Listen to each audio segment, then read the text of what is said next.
अगर राजनीति की दुनिया की बात करो साथियों, आपको मालूम है शहरों की सरकार का गठन होने वाला है और चुनाव बिल्कुल सिर पर खड़े हैं और चुनाव की सरगर्मियां तेज भी हो गई हैं और कई जगह पे पारा ऊपर भी चढ़ चुका है। आज हम बात करने जा रहे हैं आजाद नगर हिसार की। ये आजाद नगर वैसे ही नहीं है, इसकी फिजा में भी आजादी है और ये आज आपको मालूम भी चल जाएगा। आजाद नगर वार्ड 19 चंद्रलोक कॉलोनी शिव मंदिर के सामने एक पंचायत का आयोजन हुआ और उस पंचायत में एक ऐसा फैसला लिया गया जो वार्ड 19 की इबारत लिखेगा, इतिहास लिखेगा। यह फैसला बहुत लोगों की धड़कनें बढ़ा देगा। आखिर ऐसा क्या फैसला हुआ? हो सकता कुछ लोगों को रात को नींद ना आए, गोली खाकर सोना पड़ जाए। मेरे साथ तमाम पंचायती जुड़ चुके हैं और हम पंचायतियों से जानेंगे कि आखिर फैसला क्या हुआ, किन बातों पर हुआ, क्या वहां चर्चा रही और क्या विषय थे। सबसे पहले मैं पंचायतियों से आपको रूबरू करवाता हूं। राम राम जी। राम राम जी। राम। अपना परिचय दे सबसे पहले कैमरे पे। मैं अशोक गोयत, आजाद नगर में विराट नगर हाउस नंबर 163 में रहता हूं और आज की जो पंचायत थी जी 36 बरादरी की भाईचारे की खाप पंचायत थी। खाप पंचायत। उस खाप पंचायत में ये फैसला हुआ कि सबसे पहले खाप पंचायत का प्रधान चुना जाए। तो खाप पंचायत में 36 बरादरी की खाप पंचायत, पहले ये केवल जाटों में पंचायतें होती थी। कोई दैया खाप, कोई मलिक खाप, ये जाटों के अलावा खाप पंचायत और दूसरी जाति में नहीं थी। तो सभी जातियों ने मिलकर के एक खाप पंचायत का गठन किया, एक नई शुरुआत की और उस खाप पंचायत का जुम्मा मेरे को दिया गया। मेरे को उस खाप पंचायत का प्रधान चुना गया है। मेरे को ये खाप पंचायत में ये पगड़ी पहनाई गई है।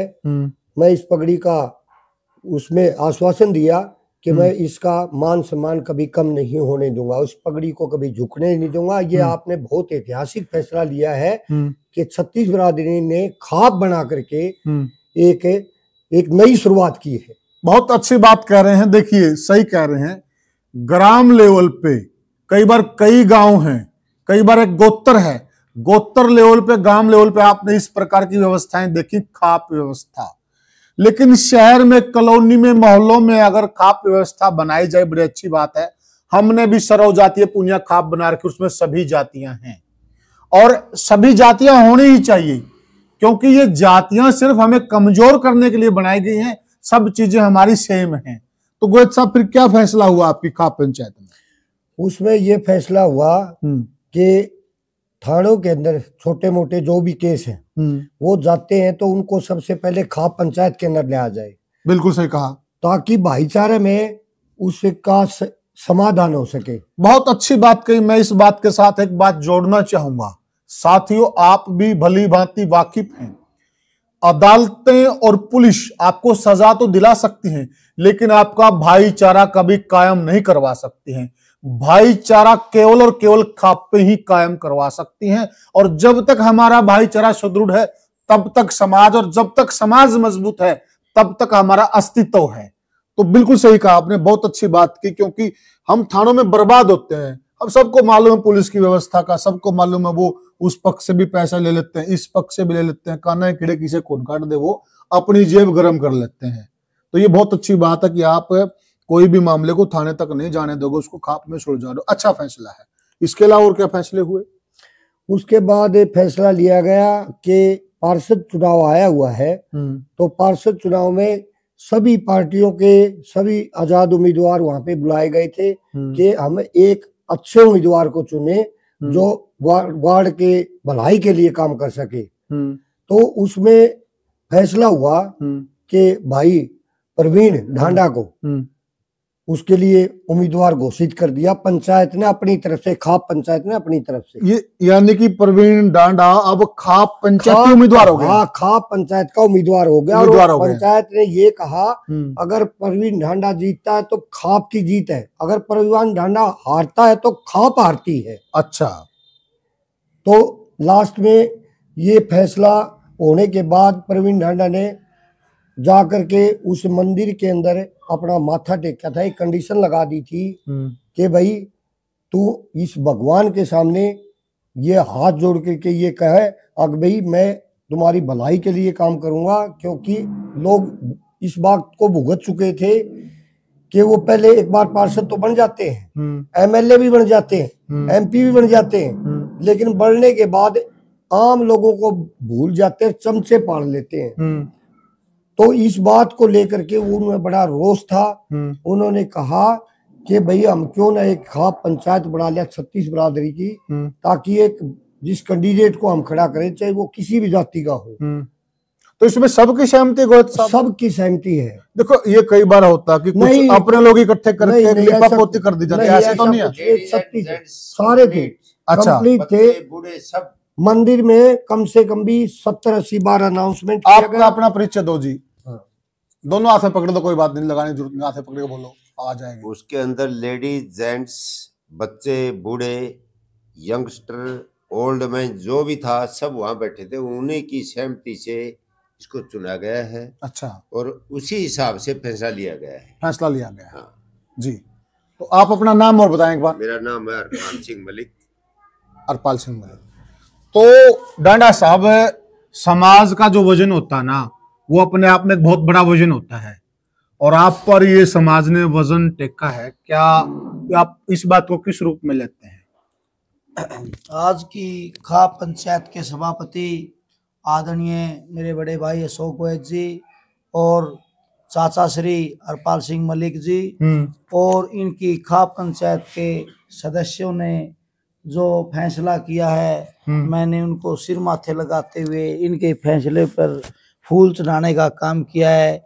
और पंचायत ने मेरे को आजाद नगर क्षेत्र के वार्ड के आज़ाद प्रत्याशी को अपना समर्थन देकर खाप का प्रत्याशी मैदान में उतार कर हिसार नगर निगम के अंदर 20 वार्डों में से एक अनोखा और विरला वार्ड जो है इन्होंने चुना है। और इस बात का अंदेशा और संदेशा पूरे हिसार नगर निगम में चला गया है कि आजाद नगर क्षेत्र के अंदर जहां 2 वार्ड हैं, वार्ड 18 और वार्ड 19, कि वार्ड 19 के लोगों ने अपनी बहुत ही सामाजिक भाईचारे की पहल को आगे बढ़ाते हुए, भाईचारे को बढ़ाते हुए, खाप पंचायत का आदर सम्मान करते हुए, अपनी प्राचीन सभ्यता को आगे बढ़ाते हुए बहुत ही अच्छा अनोखा विरला फैसला दिया है। इससे वहां पर मौके पर मौजूद हमारे पिता तुल्य बुजुर्ग, माता बहनें, युवा साथी और हमारे सामाजिक किसान जमींदार, हर 36 बिरादरी के साथी वहाँ मौके पर जो मौजूद थे, उन लोगों द्वारा इस फैसले की बहुत ज्यादा सराहना की गई है। और आज इस खाप पंचायत के इस मौके पर जो सभापति चुने गए वो आदरणीय अशोक गोयल जी थे। अशोक गोयल जी ने किसी भी प्रकार की किंतु परंतु को दरकिनार करते हुए समाज के साथियों को, आए हुए उपस्थित खाप के प्रतिनिधियों को स्पष्ट रूप से ये बतला दिया था कि यह एक 5 वर्ष के लिए सेवादार पद के तौर पर प्रत्याशी के तौर पर काम करेगा और 5 वर्ष तक जो ये सेवा करेगा वो एक खाप पंचायत के तौर पर आपकी सेवा करेगा। ये पार्षद प्रत्याशी जो है हमारा खापी पंचायती पार्षद कहलाएगा और यह हिसार के अंदर एक बहुत ही बड़ी पहल होगी। और मेरे ऊपर जो खाप पंचायत ने जो जिम्मा लिया, मैंने पंचायत का आदर सत्कार और आज की इस खाप पंचायत का सभापति और सह सभापति के तौर पर आदरणीय अशोक गोयल जी और चाचा हरपाल सिंह मलिक और इनकी खाप पंचायत का जो फैसला है, मैं सिर माथे करते हुए खाप पंचायत का हार्दिक धन्यवाद और आभार प्रकट करता हूं। मुझ जैसे छोटे से सामाजिक कार्यकर्ता को इन लोगों ने इतनी बड़ी क्षेत्र की जिम्मेवारी दी, मैं इनका तहे दिल से आभारी रहूंगा। जो ये जैसा भी फैसला आगे, जैसे भी तौर तरीके से चुनाव लड़ेंगी, खाप के सरदार चुनाव लड़ेंगे, खाप के सदस्य चुनाव लड़ेंगे, तो मेरी हार और जीत का फैसला क्षेत्र के लोग करेंगे। इन्होंने राजनीतिक दलगत राजनीतिक पार्टी के उम्मीदवारों को दरकिनार करके भाईचारे को चुना है, भाई प्रवीण ढांडा को चुना है, क्षेत्र के विकास और संघर्ष साथी को चुना है, खाप के तौर पर एक बहुत ही अच्छा फैसला लिया है। इसके लिए मैं पूरे आजाद नगर क्षेत्र की ओर से, वार्ड 19 की ओर से खाप पंचायत का हार्दिक आभारी रहूंगा जी, डॉक्टर और मैं साहब। उनकी उम्मीदों पर खरा उतरने का काम करूंगा। जो भार उन्होंने आज क्षेत्र के विकास के लिए, क्षेत्र को आगे बढ़ाने के लिए मेरे ऊपर खाप पंचायत ने छोड़ा है, मैं कभी खाप पंचायत की पगड़ी को झुकने नहीं दूंगा। मैं उनकी बातों को मानते हुए, उनके आदेश और दिशा निर्देश की पालना करते हुए आजाद नगर वार्ड नंबर 19 के विकास को आगे बढ़ाते हुए नई क्रांति लाने का काम करूंगा। जी, आपने डांडा साहब धन्यवाद किया, ठीक है। थोड़ा हम ये जानना चाहते हैं कि वहां आपके अलावा और कितने आजाद उम्मीदवार थे? वहां पर दरअसल खाप पंचायत द्वारा एक व्यवस्था रखी गई थी। उन खाप पंचायतों का एक साधारण सा सीधा सा एक रवैया था जो उन्होंने घोषणा माध्यम के मुनादी माध्यम से करवा दिया गया था। उनका साधारण और साफ स्पष्ट था कि पंचायती भाईचारे का चुनाव है, कोई पार्टीबाजियों का चुनाव नहीं है। जहां विधानसभा और लोकसभा राज्यसभा के चुनाव पार्टी और राजनीतिक दलों के लोग चुनाव लड़ते हैं, ये हमारा ग्रामीण पंचायती शहरी चुनाव है। हम एक दूसरे से वाकिफ और जानकार लोग हैं, हम एक दूसरे की अच्छाई और बुराई को, कार्य करने की क्षमता को जानते हैं। इसी आधार पर खाप पंचायत का एक निर्णय था और सभी को यह निर्णय लागू था कि हम किसी राजनीतिक दल के किसी साथी को, अगर कोई राजनीति से जुड़ा व्यक्ति, कोई किसी दल की टिकट से जुड़ा साथी, कोई राजनीतिक सिंबल पर उम्मीदवार साथी, उसको इसमें किसी भी तौर पर आने की पाबंदी भी थी और उसके ऊपर विचार करने से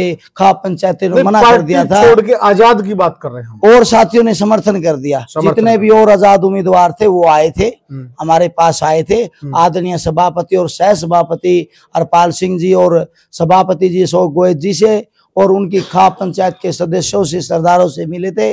उन्होंने अपनी बात रखी थी, लेकिन वो अपनी बात को संपूर्ण रूप से खाप पंचायत की उम्मीदों पर खरा नहीं उतर पाए। जो कि खाप पंचायतों की तमाम शर्तें थी, वो शर्तों के अंदर क्षेत्र की भलाई की बात चाहते थे, क्षेत्र के उत्थान की बात चाहते थे और वो खाप पंचायतों का जो एक पूर्ण बेस था वो एक बहुत ही विकासशील संघर्षिक साथी की ओर जाता था। इसमें एक फैसला और पैमाना और मापदंड था कि खाप पंचायत उन्हीं को नेतृत्व सौंपना चाहेगी जो एक बहुत ही पढ़ा लिखा, ईमानदार, पाक, साफ, स्पष्ट और दलों से दूर, दलगत राजनीति से दूर व्यक्ति हो। तो खाप पंचायत ने और अन्य व्यक्तियों को, अन्य उम्मीदवारों को दरकिनार करते हुए, वहीं राजनीतिक दल पार्टियों के लोगों को दरकिनार करते हुए मुझ पर आस्था व्यक्त की, मुझे जिम्मेवारी सौंपने का काम किया।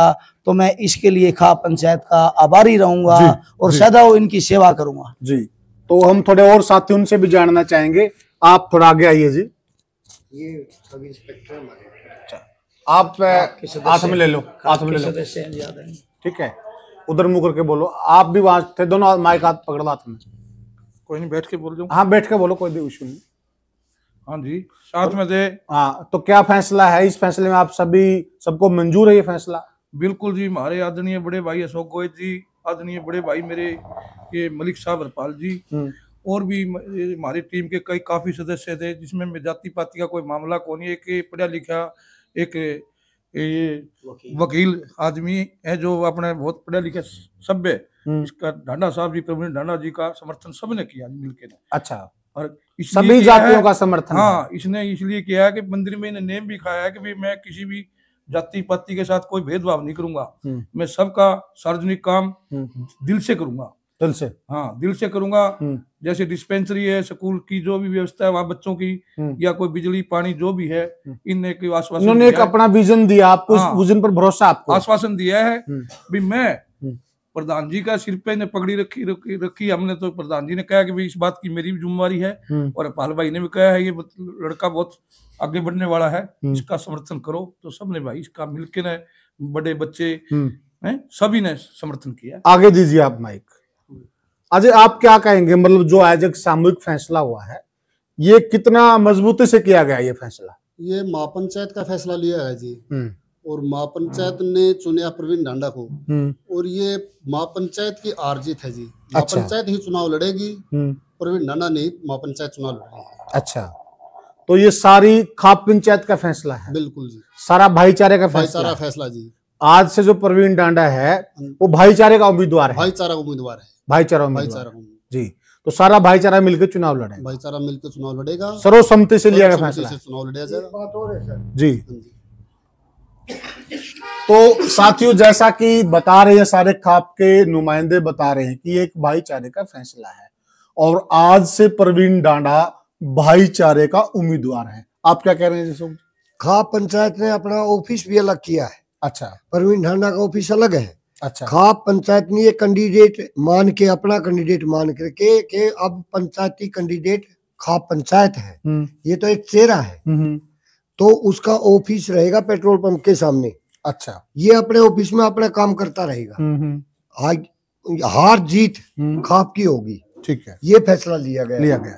तो साथियों, जैसा आपने सभी पक्षों को सुना और सभी पक्षों का साफ साफ कहना है कि वहां पर जितने भी मौजूदगी थी, सारी की सारी सरदारी ने एक सुर में एक फैसला किया है कि प्रवीण डांडा, औरों को भी मौके दिए गए हैं, जो अन्य आजाद उम्मीदवार थे उनको भी अपनी बात रखने का मौका दिया गया।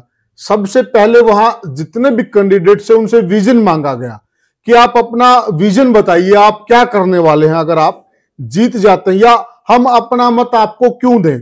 हमने पहले भी वीडियो में कहा था, आपके पास कोई भी कैंडिडेट आता है, आप अपना एक परम कर्तव्य बना लीजिए, आप उनसे अपना विजन जानिए।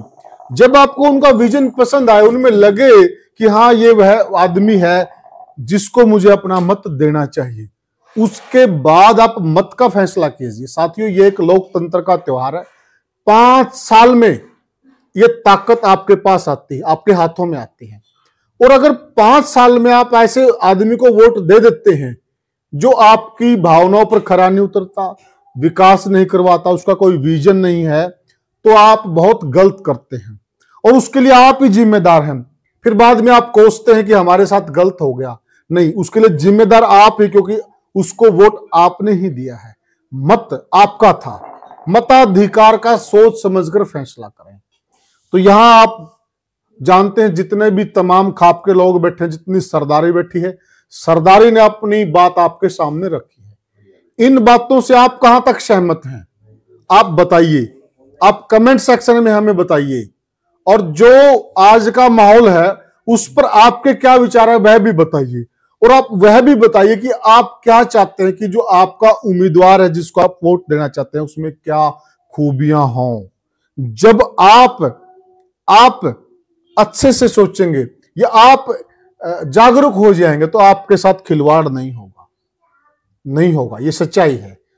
तो कमेंट सेक्शन में जरूर बताएं, वीडियो को ज्यादा से ज्यादा शेयर करें, चैनल को सब्सक्राइब करें। फिर मिलेंगे किसी और वीडियो में, तब तक के लिए राम राम।